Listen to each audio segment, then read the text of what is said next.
La loi de la nature. Les parents, ils aiment les enfants sans intérêt. Et de même, en revanche, les enfants, ils aiment leurs parents juste comme ça. Eh bien, de même que tu aimes tes parents sans intérêt, bien sûr, ils ont leur devoir à ton égard, mais seulement tu les aimes sans intérêt et tout. Tu dois aussi apprendre à faire plaisir à ton papa spirituel, à ta famille du ciel, à ton papa éternel. Tu dois apprendre à lui faire plaisir en faisant des choses qui lui rendent vraiment heureux, en faisant des choses qui lui permettent de sourire lorsqu'il te voit, lorsqu'il t'entend parler. Tu dois lui rendre fier de ce que il t'a choisi pour t'aimer, il t'a choisi, il t'a donné sa grâce, il t'a donné des privilèges, il t'a promis des choses. Tu vois, la parole de Dieu, c'est une vérité. La parole de Dieu, c'est une vérité. Et les promesses de Dieu sont des réalités.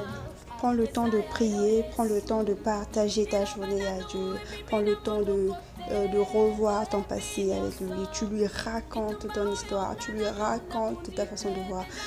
As-tu déjà suivi le film de Mackenzie? En tout cas, j'adore ce film-là. Pour moi, c'est une vraie histoire. On montre clairement Dieu dans la peau d'une personne, Jésus dans la peau, dans le corps humain, et le Saint-Esprit aussi. La Trinité, dont l'être supérieur est l'éternel Dieu puissant, l'être extrême. L'être intégral va dire que nous aimons entendre de votre bouche ce qui sort. Parce que nous connaissons tout, mais nous aimons comprendre et entendre le fond de votre pensée, le fond de votre raisonnement. Il aime vraiment que tu puisses lui parler de ta bouche avec tes propres mots, bien qu'il connaît ton ressenti, bien qu'il connaît ton cœur, bien qu'il te voit à tout moment. Il veut vraiment que tu puisses t'approcher de lui. De même que ton parent, il aimerait que tu viennes auprès de lui dire que je t'aime. Il aimerait que tu viennes auprès de lui montrer son affection, bien que tu fais le ménage tous les jours, tu descends, mais il y a toujours des choses à faire qui doivent alimenter votre amour. Donc c'est ça le devoir. On a pour devoir de prier, d'être en contact avec Dieu. C'est vraiment primordial, c'est quelque chose d'essentiel. Donc je vous encourage vraiment, si vous ne voulez pas dire oh fire, si vous ne voulez pas faire des prières agressives, vous ne voulez pas faire si vous ne voulez pas faire des prières de demande, de recommandation, vous pouvez faire une prière, une prière genre dialogue, genre échange, et tu verras que la présence de ton Père descendra sur toi et te fera combler de son amour, de sa présence, de sa paix. C'est comme si au fait il compatissait avec toi, c'est comme si au fait il adore ce moment, c'est comme si au fait il a vraiment ce que tu dis, tu sentiras à l'intérieur de toi un sentiment étranger que tu n'as jamais ressenti avant, que tu n'as jamais rêvé. Cette sensation-là, tu ne pourras pas être en mesure de l'expliquer. Donc, voilà. Quand tu aimes quelqu'un, ça te donne envie de lui complimenter, de lui dire des belles choses. Ça t'est déjà arrivé de complimenter le Seigneur? C'était déjà arrivé de lui parler et de lui dire simplement des mots que tu utilises couramment chez toi et de le lui dire simplement. Non, c'est fabuleux, c'est magnifique, essayez. Voilà, tu pourrais oublier une fois, comme je l'ai dit, mais ne fais pas cette erreur 2 fois. Parce qu'à la deuxième occasion, tu vois, tu as prié le matin et dans l'après-midi, tu n'as peut-être pas prié. Alors qu'il fallait que tu pries. Le lendemain, il faudrait donc que tu pries. C'est peut-être ta prière du matin qui t'a sauvé, tu vois. Parce que ce n'est pas peut-être, c'est sûrement ça. Parce que lorsque nous prions, nous sommes en contact avec Dieu. Nous bénéficions de beaucoup de choses que Dieu seul nous donne.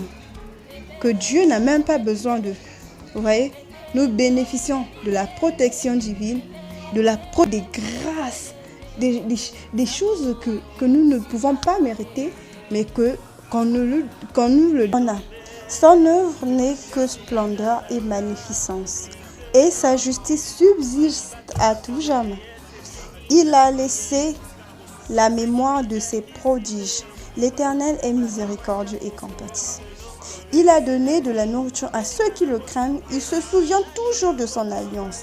Les œuvres de ses mains sont fidélité et justice. Toutes ses ordonnances sont véritables. Quand je l'ai dit que toute la parole de Dieu, ce n'est que pour notre bien.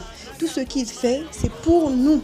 Tout ce qui est bien dans ta vie là, en tout cas, si ce n'est que bien, crois-moi, c'est Dieu qui te l'a donné. Et tu n'es même pas digne de le recevoir. Agenouille-toi et remercie le Seigneur. Méditez. La crainte de l'Éternel est le commencement de la sagesse. Tous ceux qui l'observent ont une raison saine. Sa gloire subsiste à jamais. Méditons, mes chers amis. Prends autant avec Dieu. Tu prends le temps pour prier. Tu prends le temps pour t'habiller. Tu prends le temps pour te faire belle. Tu prends le temps pour ne jamais paraître laide. Tu prends le... Si seulement on pouvait parler à Dieu à chaque fois, assez souvent, de la même façon que nous agissons dans notre journée, ça allait être une grande gloire. C'est vraiment une merveille. Ça allait être fantabuleux. Thessaloniciens 4, chapitre 3. Posséder son corps dans la sainteté et l'honnêteté. Tu as un désir de quelque chose. Mon ami, fais savoir ce désir à Dieu. Dis-lui que si cela lui plaît, que cela t'arrive, que cela te soit disponible. Parce que, tu vois, ce que tu peux vouloir de toi, pour toi, ça peut être pour ton malheur seulement. Le diable peut l'utiliser pour te ruiner, te rabaisser, t'écraser. Il va tellement te zigouiller que tu n'auras pas le temps de te relever. Crois-moi. C'est pourquoi il faut tout le temps être dans la présence de Dieu. Puisque tu vis tout le temps, puisque tu as le souffle de vie tout le temps. Tu vois, des fois les gens ils comprennent pas, ils veulent pas comprendre, je ne sais pas pourquoi. Il faut prendre en mot tout ce qui se dit, s'écrit. Vous voyez? Il faut comprendre, il faut reconnaître, il faut croire. Parce que si tu ne fais qu'entendre, tu ne reconnais pas, tu ne comprends pas, tu ne crois pas, ça ne sert à rien.